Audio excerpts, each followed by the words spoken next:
Assalamualaikum warahmatullahi wabarakatuh.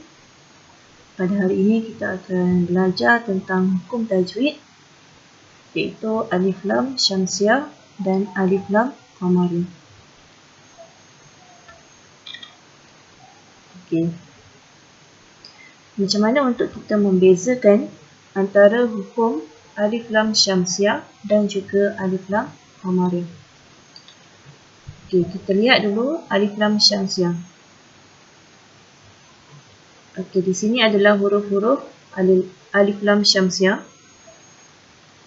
Ta, fa, dal, zal, ra, zai, sin, shin, sad, dad, ta, za, lam dan juga nun.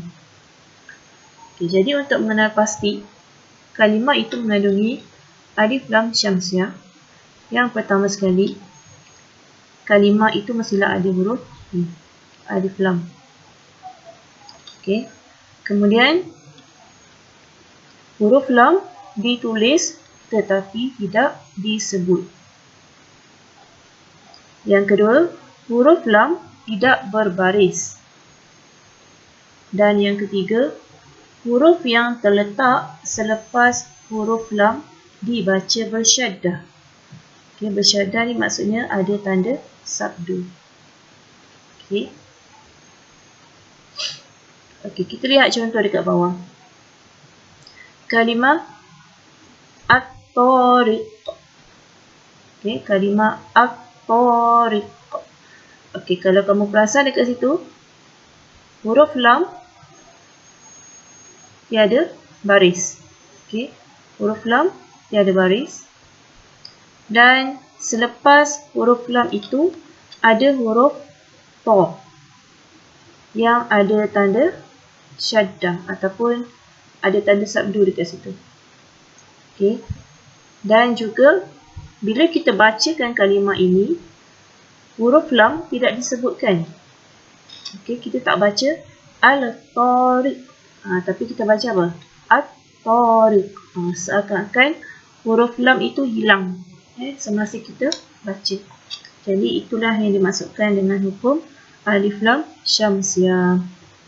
Okey, seterusnya kalimah an-najmu. An-najmu sama juga. Okey, kita tak baca al-najmu. Kita akan baca an-najmu. Dan kalimah as-saqib. Okey, jadi ini adalah hukum bagi alif lam syamsiah. Okey, seterusnya kita lihat kepada hukum yang kedua, iaitu alif lam qamariyah. Okey, di sini adalah huruf-hurufnya. Okey, kita lihat yang pertama sekali, huruf lam ditulis dan disebut. Okey, huruf lam ditulis dan disebut. Okey, dekat alif lam syamsiah tadi dia kata huruf lam ditulis tetapi tidak disebut. Okey, dia berbeza dekat sini.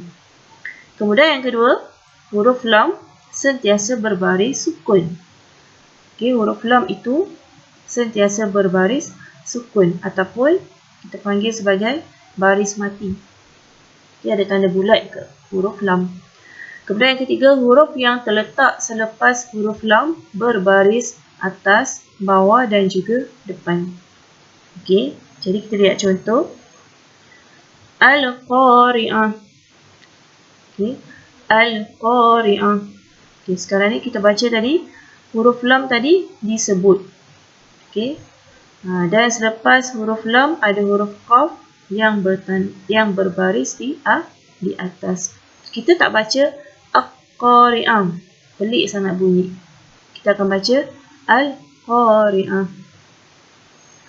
Kemudian contoh yang seterusnya samalah dengan contoh yang pertama tadi. Okey, jadi saya harap kamu boleh bezakan dan faham bagi hukum alif lam syamsiah dan juga alif lam qamariyah. Okey, seterusnya kita lihat pada ayat 255, 256 dan 257 daripada surah Al-Baqarah.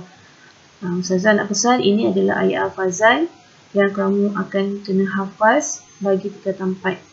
Okey, lepas ni kita akan buat hafazan pula. Okey, jadi kita lihat. Okey, dekat ayat ini ada tak hukum alif lam qamariyah dan juga alif lam syamsiyah. Mari kita lihat baris yang pertama. Allahu la ilaha illa huwal hayyul qayyum.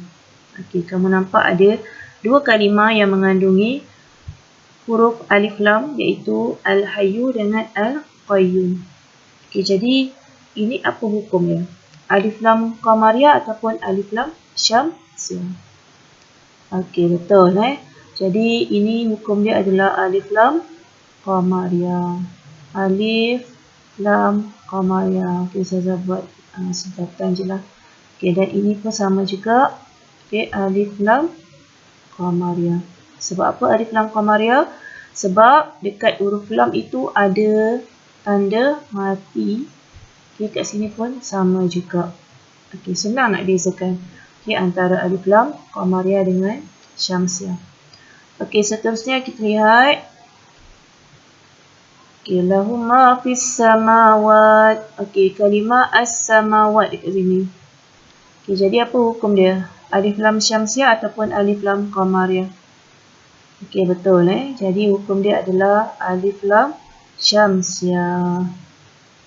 Okey, alif lam syamsiyah. Nanti dalam soalan kalau keluar, jangan jawab macam ni kamu kena jawab dengan ejaan yang penuh. Okey, kenapa alif lam syamsiyah? Kerana dekat huruf lam itu tiada apa-apa tanda, kan? Dekat alif lam qamariyah tadi ada tanda mati. Okey, dekat alif lam syamsiyah, lam tiada tanda apa-apa. Dan yang paling penting, selepas huruf lam, okey, dia ada huruf yang bertanda sabdu dekat sini. Okey, bertanda sabdu dekat sini. Okey, jadi dia merupakan kalimah yang mengandungi alif lam syamsiyah. Okey, kita lihat baris yang kedua. Okey, kalimah al-ard. Okey, al-ard dekat sini. Okey, ini hukum dia. Okey, dia alif lam Kalau macam ni, dia alif lam alif. Okey, alif lam. Okey, lam dia ada tanda sukun ataupun mati. Jadi hukum dia adalah alif lam qamariyah. Okey, seterusnya kita lihat manzal lazi allazi. Okey, ini bukan okey, ini bukan termasuk dalam hukum alif lam.